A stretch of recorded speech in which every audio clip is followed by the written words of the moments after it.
the first thing Ambassador Veth Carroll noticed was the silence. Not the silence of empty space, not the comfortable quiet of a decommissioned comm channel. Something else. Something with texture. He stood at the observation port of the Conclave cruiser, measured patience, and stared down at the planet below, the third planet of an unremarkable yellow star, and realized he could not hear a single transmission rising from its surface. Not one. A civilization of 11 billion, and not a whisper climbing toward the stars. He checked the instruments himself, twice. The planet was still inhabited. Biosignatures confirmed it. Cities still stood. Power grids still functioned. But humanity had gone quiet.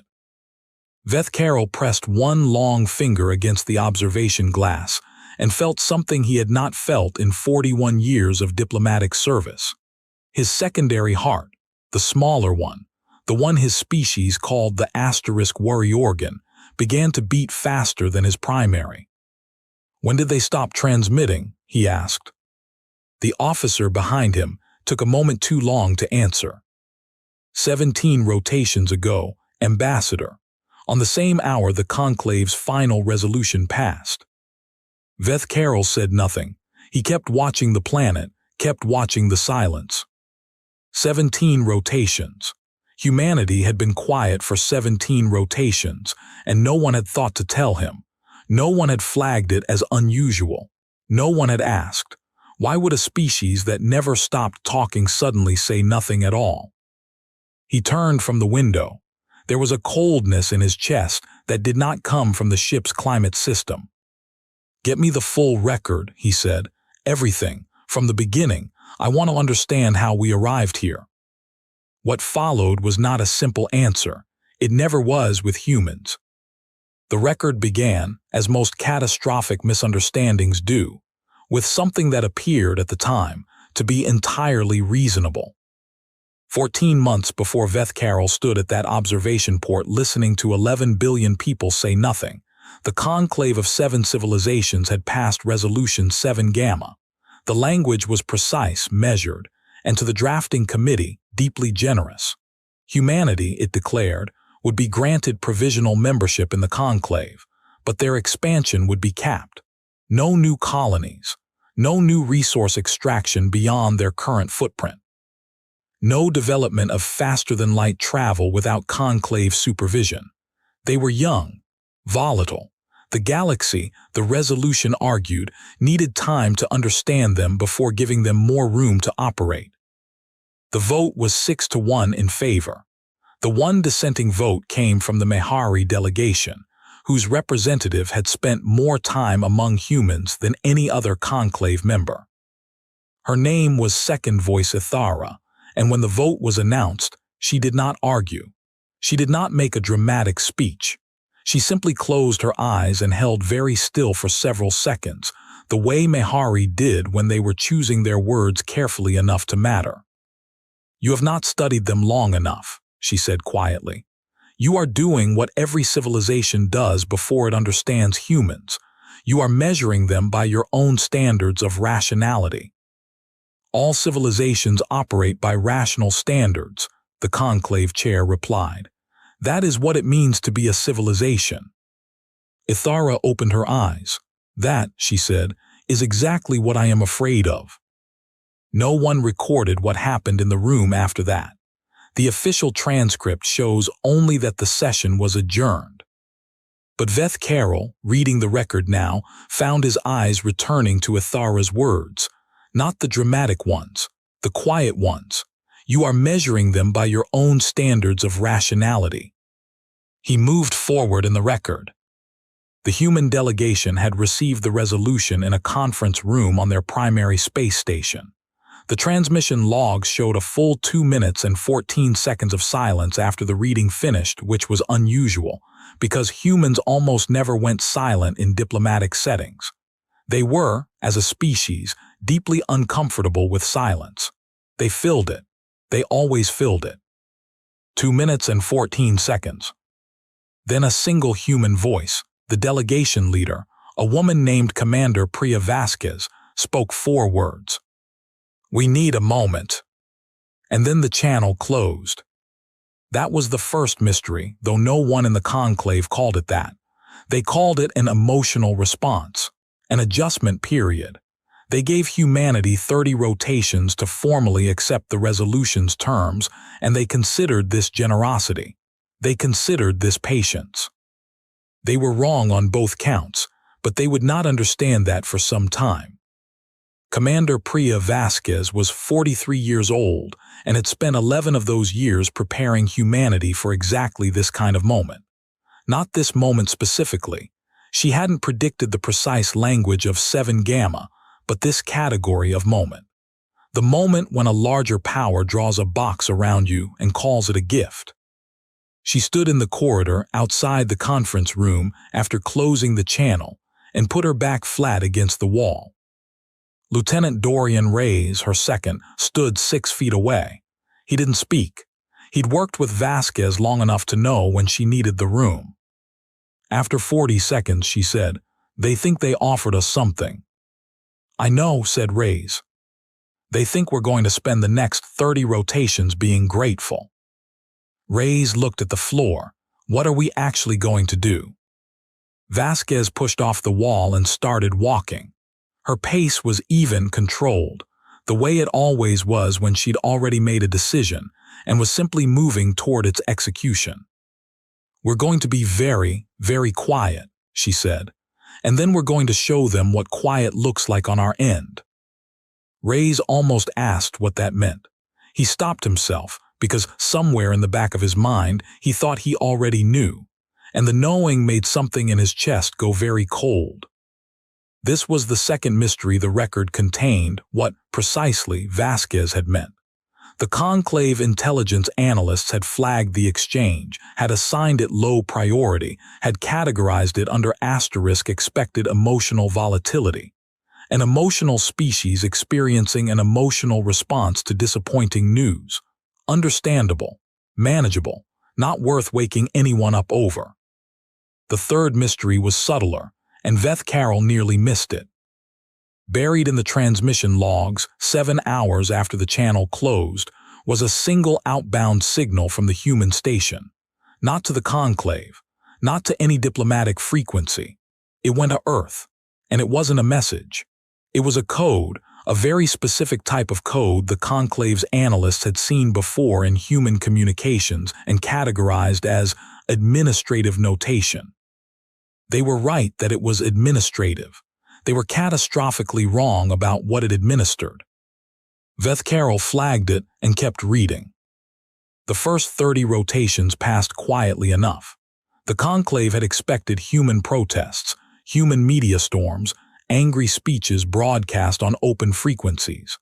They had experienced this pattern before. A species that felt restricted would perform its displeasure loudly and publicly before eventually settling into pragmatic acceptance. It was the standard arc. It had happened 11 times in conclave history. Humanity produced no protests, no speeches, no angry broadcasts. What humanity produced in those 30 rotations was paperwork. Thousands of administrative filings submitted through proper conclave channels with meticulous accuracy, trade adjustment requests, logistical reclassification documents, infrastructure continuity reports. Every filing was technically compliant, every signature in the right place, every form routed through the correct office. The Conclave Processing Center received 47,000 individual documents in 30 rotations and cleared them all, because that was the processing center's job. No one escalated anything. No one read past the headers.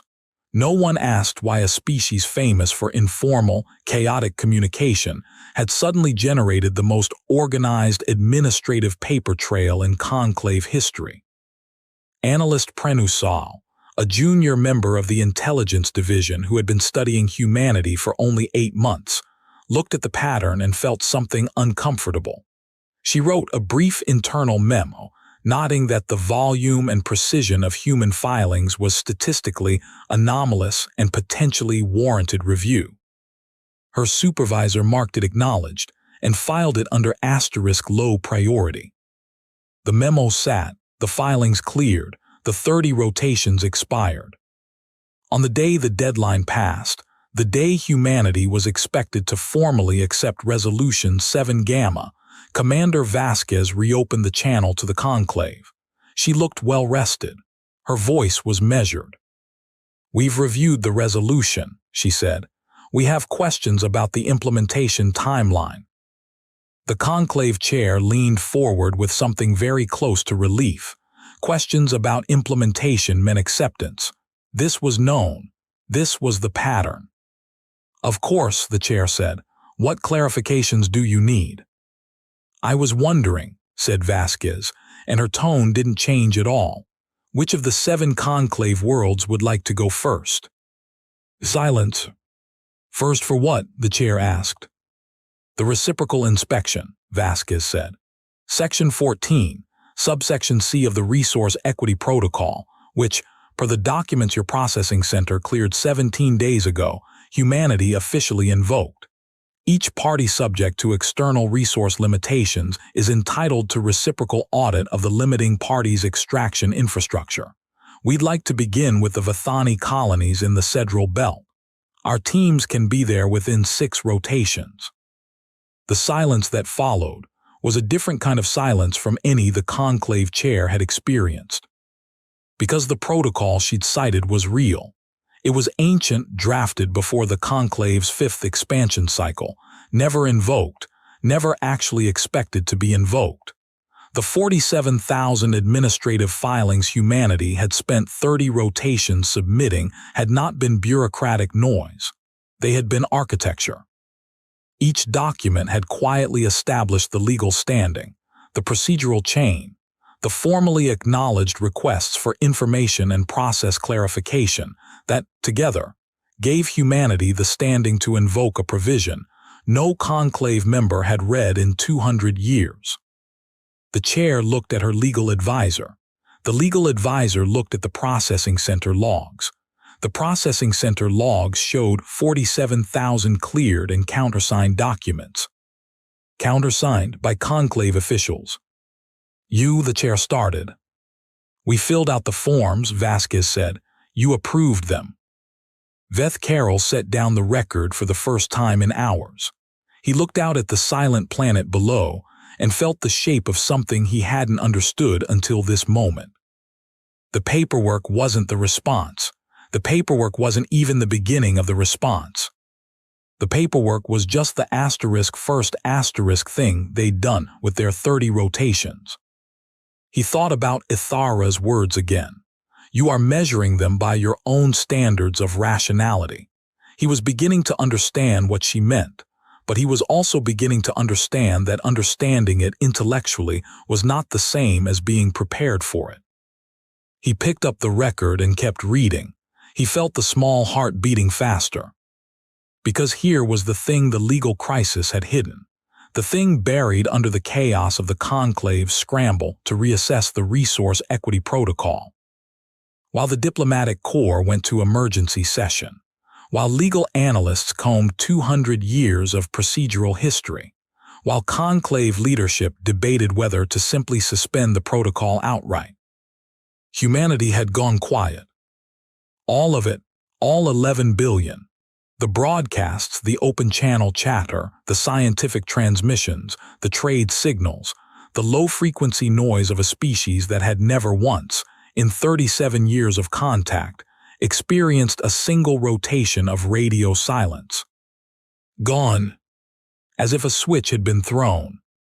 And nobody had noticed for 17 rotations, because the legal crisis had consumed every available analyst.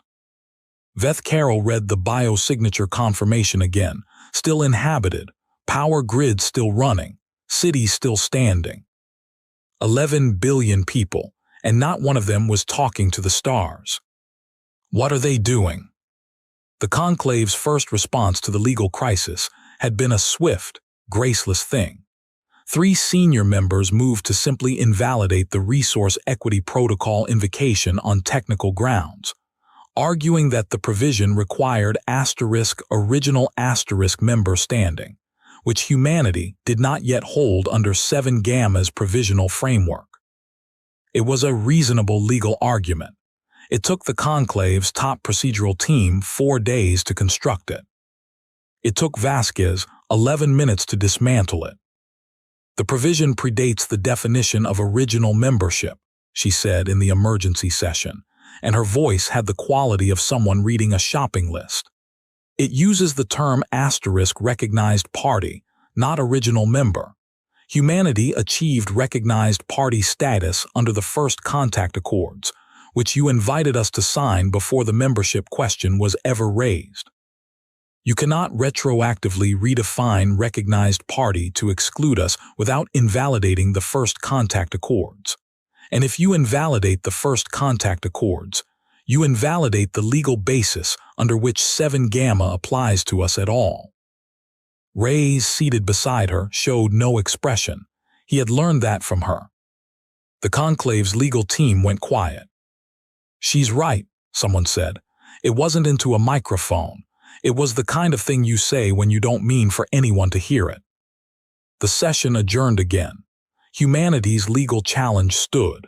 And then, within the same hour, the second thing happened, the thing that made the legal challenge look like a distraction. A Conclave monitoring station in the outer system of humanity's territory reported a gravitational anomaly. Small, brief, the kind of micro-signature produced when a ship drops out of faster-than-light transit. Except humanity didn't have faster-than-light capability. That was established. That had been verified repeatedly by Conclave observation teams during the provisional membership review. The monitoring station's duty officer flagged it. The flag was logged. It sat in a queue. 2 rotations later, another anomaly. Different location, same signature. 3 rotations after that, 7 simultaneous anomalies, scattered across 6 different system coordinates. By the time an analyst looked at the pattern was already 31 data points wide. Veth Carroll stared at the compiled report. His primary heart, the steady one, the one that was supposed to stay calm, had joined his secondary in a rhythm that felt wrong. He checked the dates. Humanity had been sitting on FTL capability for. He ran the calculation twice. At minimum 6 years, possibly longer, quietly. Never once mentioned, never once demonstrated, not during the first contact negotiations, not during the provisional membership review, not during 37 years of increasingly intimate diplomatic contact. 6 years of FTL travel, hidden in plain silence. The monitoring anomalies hadn't appeared until the 47,000 documents cleared, until the legal trap was sprung, until humanity had established legal standing that would survive conclave review. This was not an emotional response. This had been planned. Long, carefully, patiently planned. And Veth Carroll sat with this understanding for a long time before he turned to the next entry in the record, because he needed a moment to reorganize everything he thought he had known about human behavior in 37 years of contact. They hadn't been quiet for 17 rotations. They had been quiet for 6 years, maybe longer. Everything the conclave had observed, the chaotic media, the passionate speeches, the emotional volatility, the very human asterisk noise had been real, probably, but it had also been the part of humanity that faced outward, the part they allowed to be seen. And somewhere in the quiet underneath all of that noise, something else had been building. "Ambassador." The voice came from behind him. Veth Carroll set the record down. He turned. It was analyst Prenusal, the junior intelligence officer who had written the memo about the anomalous filings. She had been assigned to his review team when the monitoring crisis escalated. She looked like she had not slept. "You should see what we found in the signals archive," she said. "What kind of signals?" She handed him a data tablet. On it was a single line of translated text, the decoded content of the administrative code signal that had gone from the human station to Earth, 7 hours after the resolution was read. The one the analysts had called asterisk administrative notation. It was administrative. It was exactly 5 words. Begin the second contingency plan. Veth Carroll looked at it. They had a first one. Yes. What was the first contingency plan? Prenusal's expression shifted. We don't know. We've been looking for it for 9 days. We can't find it. We can't find any record of it, any reference to it, any discussion of it in any intercepted human communication over the past 11 years. They never discussed it. Not on any channel we monitored. Veth Carroll looked at the 5 words again. Begin the second contingency plan. Which meant the first one had already been running. For how long before FTL, before first contact? He thought about the kind of civilization that prepares contingencies for situations it hasn't encountered yet, prepares them quietly, prepares them in the space underneath the noise, where nobody thinks to look. What does the second plan involve? He asked. That's why I came to you, Prenusal said. Because we have pieces. We don't have the whole picture, but the pieces are, she stopped, started again. The pieces are not what we expected from a species that was supposed to be reacting emotionally to a disappointing diplomatic outcome. She pulled up another display. It showed the FTL movement pattern, all 31 confirmed anomalies, plotted on a star map. Veth Carroll looked at the pattern, then he looked at it again. He knew those coordinates, not all of them, but enough. 7 of the locations corresponded to conclave infrastructure nodes, supply relay stations, deep monitoring arrays, the kind of logistical architecture that kept the conclave's inner systems connected to its outer territories. They're not threatening them, Prenusal said quickly. No weapons signatures, no aggressive approach vectors. They're not doing anything, they're just present, Veth Carroll said. Present, she agreed. And the monitoring nodes know they're there, because humans appear to want the monitoring nodes to know they're there. He understood then, not completely, but enough. The FTL capability wasn't a threat display. It was a proof of concept, a demonstration of reach. We can be here, not we will destroy this, just we can be here. At 7 of your most critical infrastructure nodes simultaneously, without warning, without you knowing for 6 years that we could. Ambassador, Prenusal said carefully, there's one more thing. He waited. Commander Vasquez has formally requested a new diplomatic session. She submitted the request through proper channels, with full procedural notation. A pause.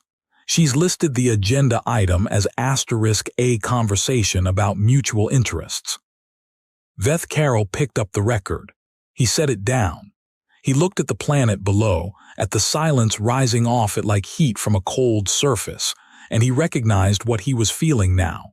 He had felt it before, twice in his career, in the presence of civilizations that had survived long enough to develop something that young species didn't have. Not power, power was easy to see. Patience, the deep, dangerous kind, the kind that builds in the dark and waits to be useful. Schedule the session, he said. The diplomatic chamber was identical to the one where Resolution 7 Gamma had been read aloud 14 months ago. The conclave had not changed anything. Veth Carroll suspected this was a mistake. The chamber was already loaded with memory, but changing it might have signaled weakness, and so it remained unchanged. Vasquez arrived with Rays, no one else. She looked, if anything, slightly more rested than she had during the legal crisis sessions. This alarmed Veth Carroll more than he expected. "Thank you for agreeing to meet," she said. "You requested a conversation about mutual interests," the conclave chair said. He had rehearsed his tone carefully. Neutral, even. "We're interested in what you consider those interests to be." "I'll be direct," said Vasquez. "You passed a resolution designed to limit us because you're afraid of what we might do with more room. I understand that. In your position, I might have done the same. It wasn't unreasonable." "We're glad you understand," the chair began. But it was based on an incomplete model of how we work, she continued, as if he hadn't spoken. You modeled us as an emotional, reactive species that needed constraint. You thought our volatility was our defining characteristic. You thought if you gave us limits, we'd test them and then adapt to them. That is not an unreasonable model for a young. We don't adapt to limits, Vasquez said, not loudly, not dramatically, just plainly the way you state something obvious. That's not what we do. When we encounter a limit we believe is unjust, we don't push against it directly. We find every possible angle around it, over it, through it, under it, simultaneously, and we do that quietly and for as long as it takes. We've been doing that for as long as we've had recorded history. It's not volatility. It's not even stubbornness. It's something that doesn't map cleanly onto any of your categories, which is part of why we're having this conversation. The room was very quiet. Reyes, beside her, was looking at the center of the table. The FTL capability, the chair said finally, is 6 years old, Vasquez confirmed. We have 47 ships currently capable of making the transit. We have another 31 in construction. None of them carry weapons beyond what you'd find on our standard military patrol vessels. You hid this from us. We kept it private, she said. You never asked. We never offered. The review team during provisional membership assessment asked whether we had operational FTL transit capability, and we said no, which was true. At that point we had theoretical capability and a non-operational prototype. A very slight pause. The prototype became operational 9 months later. Veth Carroll, seated in the observer position, watched the chair absorb this. Watched him try to determine whether humanity had lied and conclude that, technically, they had not. That the distinction between operational and non-operational was real, and that humanity had answered the question exactly as asked, and not one word further. What do you want? The chair asked. A revised resolution, Vasquez said. One that treats us as a full member rather than a provisional concern. In exchange, we are prepared to share FTL transit technology through a formal conclave framework, under joint oversight, with human teams participating in the implementation. Which means everyone in this room benefits, and no one is running from a headache they created by treating us like a species that needed to be managed. The chair looked at the other 6 delegates, then back at Vasquez. And if we decline, then we invoke the remaining provisions of the Resource Equity Protocol, she said, and we begin the inspection process, which we are legally entitled to do, and which will be procedurally valid and extremely inconvenient for everyone involved, and which will take approximately 3 years to complete. During which time, 47 human ships will continue to be present at various locations throughout conclave space, because we are recognized parties with the right to transit, and transit doesn't require anyone's permission. Another silence. This one had a different quality, not the silence of shock, the silence of calculation. Reyes finally looked up from the table. His eyes went to Veth Carroll for a fraction of a second, a human glance, brief, almost accidental, and Veth Carroll realized the young lieutenant had known this outcome was coming for a very long time, since before the session, since before the legal challenge, perhaps since the day the resolution was read. The chair said, "We'll need to consult." Of course, Vasquez said. She stood. "We'll be outside." She and Reyes walked to the door. At the threshold, Vasquez turned, and this was the only moment in the entire session where Veth Carroll saw something other than careful control on her face, something brief and very human. "Ambassador Veth Carroll," she said, "I read your report from the initial contact period, the one you filed with the Conclave 37 years ago.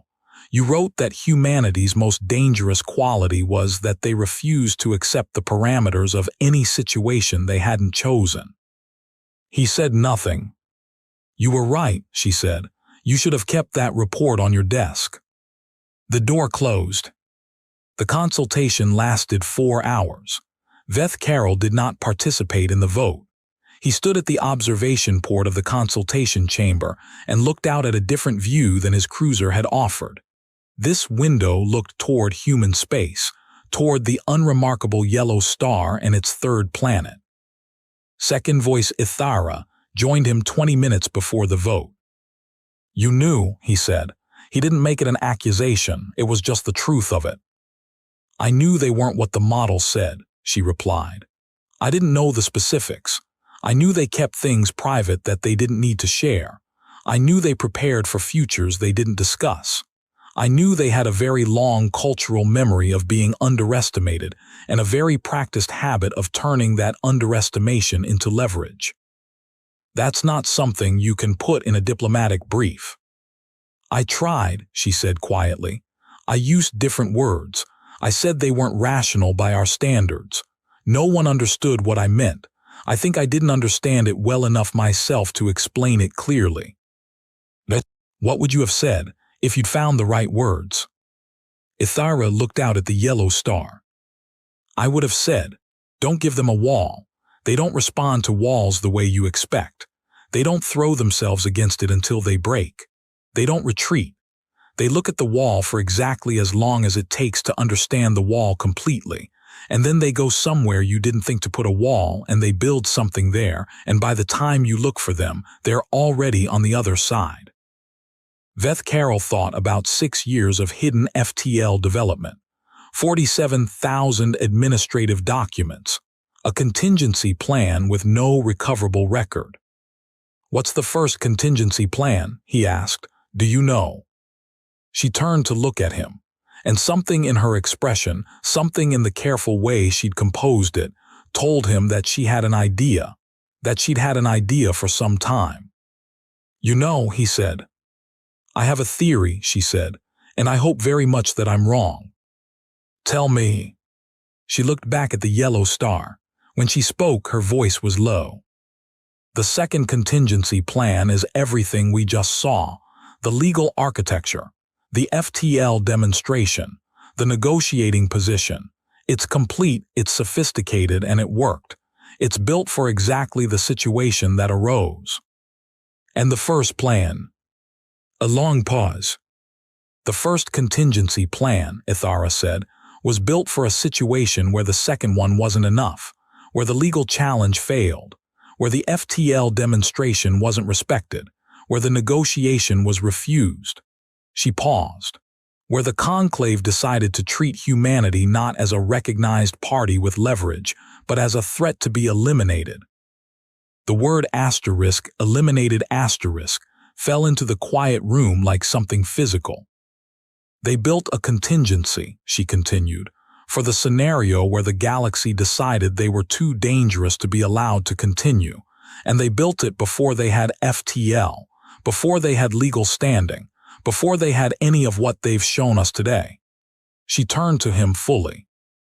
"They built it when they were a single-planet species with barely functional near-light probes, and they built it quietly, and they kept it ready, and they never stopped updating it, and we have never once seen a single reference to what it contains." Veth Carroll thought about the 5 words. "Begin the second contingency plan." Not activate, not deploy, begin. As in, initiate a process that was not yet running.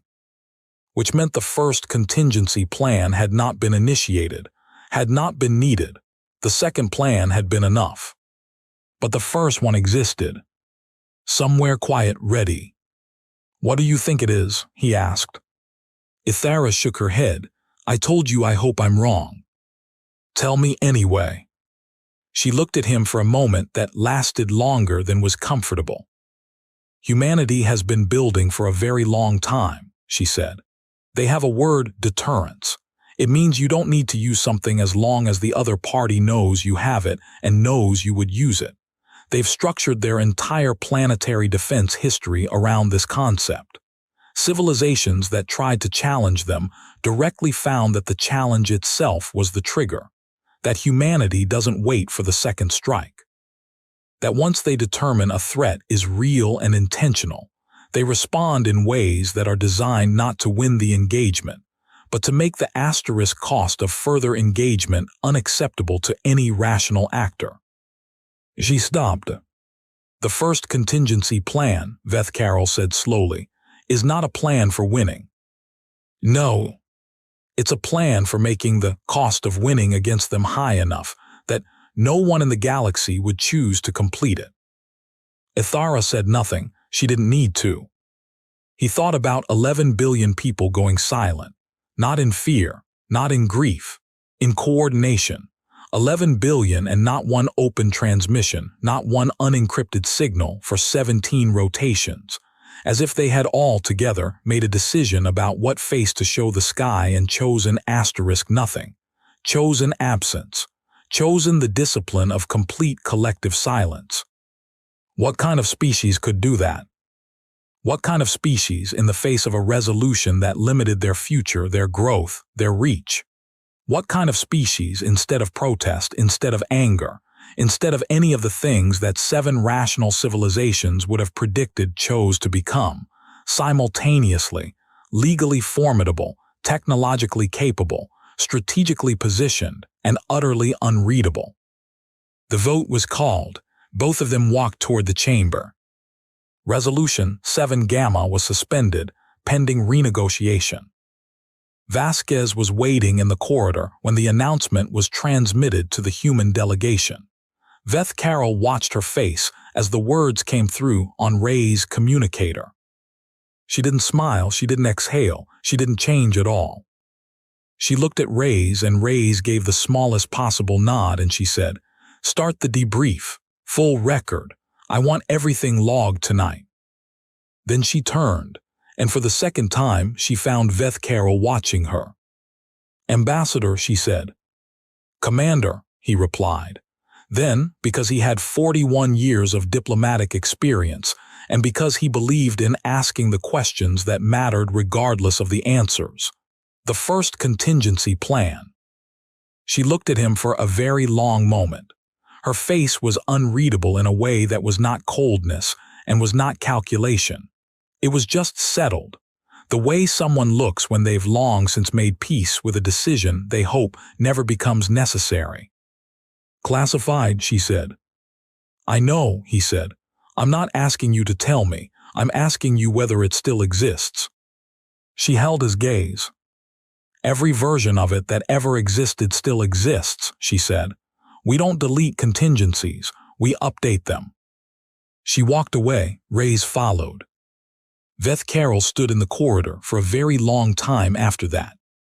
He wrote his full report from the observation deck of the asterisk measured patience with Earth below him, still silent, though the silence had begun to lift in the hours following the vote. Brief transmissions now, careful ones, internal channels coming back online in measured increments, as if someone had given the order to slowly, deliberately resume. As if the silence had always been intentional, as if it could be turned back on again at need. His report ran long. His supervisor would flag it. He wrote it anyway, because the truth of what had happened didn't fit in a standard incident summary, and he had learned today what happened when you tried to compress something you didn't fully understand into a form that was easier to manage. The final lines of his report read, "The Conclave's error was not in caution. Caution regarding a young, expanding civilization is not unreasonable. The error was in the model. We believed we understood humanity's nature because we understood their noise, their emotion, their volatility, their demonstrative confidence. We did not account for what operated beneath it. We did not ask what species, over millennia of surviving as the most dangerous thing in their own ecosystem, learns to keep private. We did not ask why a civilization that never stops talking would know, with such perfect precision, when to stop. Humanity is not the most powerful species in the Conclave. They are not the most technologically advanced, not the most expansive, not the oldest. They may never be any of these things. What they are is something that does not have a word in any Conclave language. The closest I have found is a human term, patient. But their patience is not the patience of stillness. It is the patience of preparation. The patience of a species that has faced extinction enough times to understand that the moment you stop building toward the future is the moment someone else decides your future for you. We limited them. We drew a box. They spent 30 rotations building a door we didn't know existed, in a wall we thought was ours, and then they knocked politely and asked to come through. The first contingency plan remains unknown. I recommend we do not pursue it. I recommend further that we never create a situation where they feel the need to activate it, not because we cannot survive such a situation. Because I have spent 41 years in diplomacy, and for the first time in those 41 years, I am genuinely uncertain what surviving it would cost us, or them, or whether, in the particular and very human way of things, that distinction would matter to them at all. The planet below him was beginning to hum with transmission traffic again. Signal after signal climbing up through the atmosphere, reaching toward the stars, filling the frequency bands with the beautiful, chaotic, unstoppable noise of 11 billion people resuming their conversations with the universe. As if they had never been quiet. As if they had never decided to be.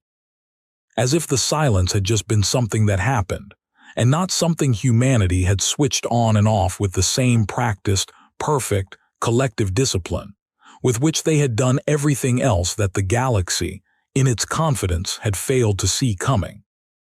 Vethcaro listened to the signal noise for a long time. Then he closed the record, and he sat with what he now knew, which was less than what he had known this morning and more frightening for it. In the long history of the conclave, no one had ever needed to fear a civilization that simply refused to be underestimated into silence. Humanity had managed it. They had turned their silence into architecture, their patience into leverage, their limitation into a door, and somewhere in the deep quiet of a single-star system, in the space beneath 11 billion voices that the galaxy had mistaken for noise, they had been building something else, something that had no name in any language Vethcaro spoke, and they had been building it long before anyone thought to ask what was happening in the parts of humanity that faced inward rather than out. He did not know what it was. He knew only that it was ready, and that it was waiting for a door that humanity very much hoped would never need to be opened, but had made absolutely certain, with the same quiet, thorough, patient care with which they did everything else that mattered,